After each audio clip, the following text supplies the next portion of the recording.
Toby Perkins.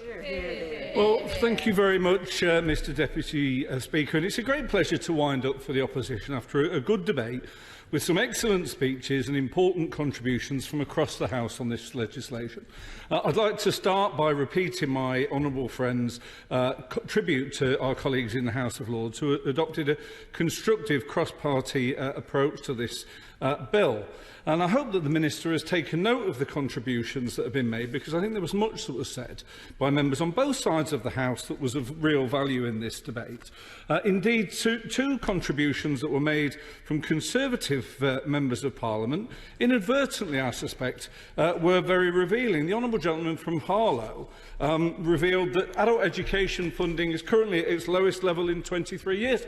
And it set me thinking, well, what might have happened 23 years ago that meant that adult education funding was at such a low level that then improved substantially over that time, only to finally reach its nadir now? And of course, the reality is it was a Labour government that happened 23 years ago, and it was the investment from that Labour government into adult education that has taken 11 years to unwind to the nadir that we're currently in. And there was also a very revealing contribution from the former Secretary of State, member for South Staffordshire, and he said that levelling up is all about investment in human being, in people around the country in every area. And of course, he was one of the Secretary of States who was in power when we had the 40% reduction in our adult education that he presided over. So I absolutely agree that if levelling up is to mean anything, it means investment in people, and that's precisely what we haven't seen under the government. Now, in the debate that we had a number of people speaking powerfully about the role of BTECs. My honourable friend from Lewisham East spoke of Lord Baker's description of the defunding of BTECs as an act of educational vandalism in the other place. And my honourable friend from St Helens South spoke up for her local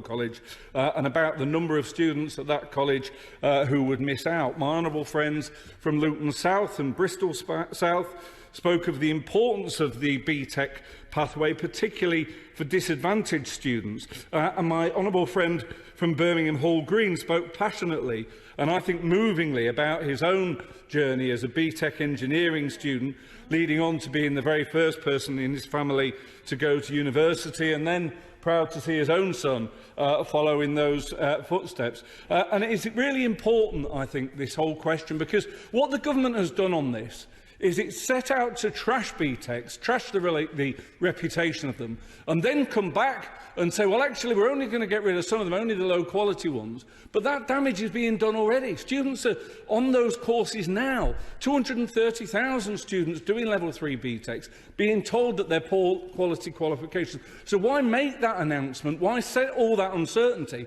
and then say, oh, we're going to do a review and look at the evidence? I think this whole approach has been absolutely wrong. And I do welcome the more conciliatory language that we're hearing from the new Secretary of State. But I have to say that the damage is being done, and we need to quickly hear from him which of those courses will be carrying on and which ones won't, and what is the plan for those students who won't be doing T-levels. Because the real worry is it will result in fewer students from more deprived communities achieving vocational qualifications at Level 3. And pulling up that drawbridge will without question restrict those opportunities, particularly for white working class and BAME students from those communities. And the Secretary of State repeated the description of BTECs as a low-quality qualification. So I think we're seeing a change of tone. We need to see, are we actually seeing a change of policy? Now, there was a lot of discussion around local skills improvement plans, and my honourable friend from Rotherham spoke about the extent to which special needs students are missing from LSIPs, and I think it's a very important point. Now, we very much welcome the climb down from the Secretary of State on the subject of Metro mayors and their responsibility in terms of LSIPs. But if the responsibility of those elected to local government in Metro Mayor areas is accepted, as was said by the Honourable Member from Ipswich and the Honourable Member from Central Suffolk, what of areas that don't have Metro Mayors? Why is there no local democratic accountability for those areas? And it occurs to me that the vast majority of my colleagues on this side of the House are in areas that have Metro Mayors, but the majority of members opposite are in areas that aren't within those metropolitan areas, and they will have no democratic accountability whatsoever. And I think the point made by the Honourable Gentleman from Ipswich about the real variation that there is amongst chambers of commerce, very good ones, some much less good ones, was a point very well made. Let me crack on, and if I have time to make sure we can hear from everyone, I'll be very happy to hear. The government have indicated that they will seek to overturn Lord Baker's amendment on careers guidance, which would have allowed a range of educational and training providers access to every student in year 8 to 13. And Mr Speaker, the House will be aware that my right honourable friend from Holborn and St Pancras has committed a future Labour government to guarantee face-to-face professional careers guidance for every pupil and compulsory 2-week work experience. I really believe the government should seek to match that ambition. Now, the Honourable Gentleman from Milton Keynes North spoke about students considering careers that they hadn't even heard of previously, and that's incredibly important. One of the reasons why careers guidance is so crucial. And my honourable friend from Luton South spoke about the fact that poorer children don't have the networks that more affluent children are able to rely upon. On the lifetime skills guarantee, we absolutely support the government's intention to introduce such a thing. It's a return to what students would have been able to enjoy under a previous Labour government. But as has been said previously, there's 9 million current jobs in our economy which will be excluded, and anyone who has a level 3 qualification already that wants to retrain in the future will be excluded from that. My honourable friend from Sheffield Brightside and Hillsborough I said, as did the honourable gentleman from Kingswood, who is growing very nicely into his beard, I have to say. It is always a pleasure to see someone who's aged almost as much as myself in the past 11 years. But he made what I thought was a mature point, bestowing his status as a greybeard, that this isn't actually a guarantee. The fact that it isn't on a statutory footing means it is an aspiration. It's an aspiration that we welcome, but the word guarantee means something. And if you cannot guarantee that this will be available to so many students, as I've already laid out, then it isn't a guarantee at all. We believe that on the subject of the funding changes that the Secretary of State announced is welcome, but one of our key criticisms of the bill is that much of it is ill-defined and not fully thought through. And the fact that we've got an announcement that there's going to be an extension whilst the government works out which courses are needed and which ones aren't is exactly the reason why these sort of announcements shouldn't have been made until the government had actually done that research. On T-levels, well, he's so persistent, I very briefly will do. I thank the member for giving way. I mean, obviously, when we're talking about T-levels, it's obviously a fantastic idea. We've already heard from the Secretary of State there's over 12,000 qualifications. Does he not agree that this is far too many? And with international comparisons, actually fewer than 1,000 would actually be really sensible. Interesting point, and I think what the government have done is say there's too many qualifications.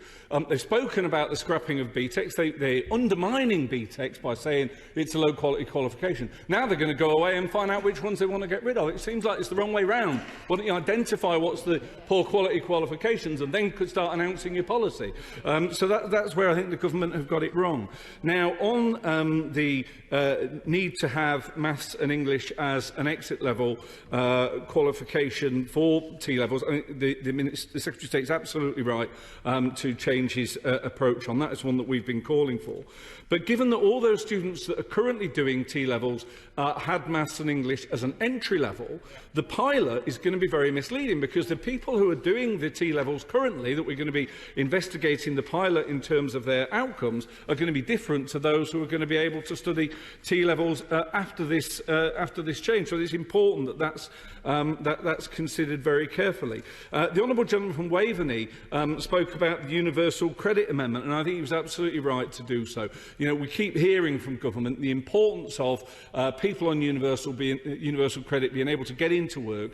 If we want universal credit to be a pathway into helping the country to solve the skills crisis that we have, people need to be able to afford to develop their skills. And so I think the honourable gentleman from Waveney was absolutely right to say that was an amendment that should be seriously considered. There's a couple of other contributions that I thought were very relevant and I wanted to just refer to. The honourable lady from Putney raised the issue of FE lecturers' pay, and it's such an important one. There's so many really good quality FE lecturers that have been forced to leave the profession because of the pay cuts, real term pay cuts we've had over many, many years. And that skills drain has had a massive impact on our further education sector. The honourable gentleman from Warrington South told us that he's been racing around his employers in his constituency telling them that there's an oven-ready bill that will address all their needs on skills. Well, I have to tell him he might be well advised to move office and not tell people where his new one is, because they may well end up being disappointed that he's slightly over-promised in that regard.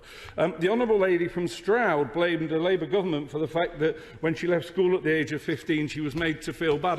I noticed at the age of 15 she was actually, it was in 1996, it was a Conservative government that made her feel bad. So I have to say to her, I'm sorry she had that experience, but she was actually knocking at the wrong door. And the honourable gentleman from Mansfield addressed the problem many honourable members face of a reduction in our time limits by doing a 7-minute speech in 3 minutes. And I have to say to him that in the event that he ever loses his current job, a job as a horse racing commentator might be one that he ought to consider. But he had a lot to say and it was important.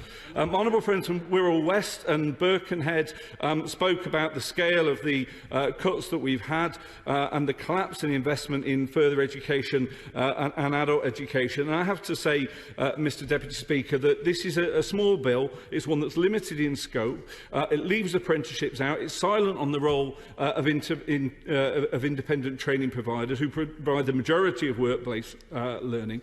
It lacks a strategic vision and it's undermined by its lack of scale or urgency. I think there's some aspects that will make small improvements. We're not hostile to all that's in there, but I think it does lack the scale of reform or investment that's required to deliver the skills revolution that was promised. In conclusion, the skills bill is in danger of going down as a historic missed opportunity.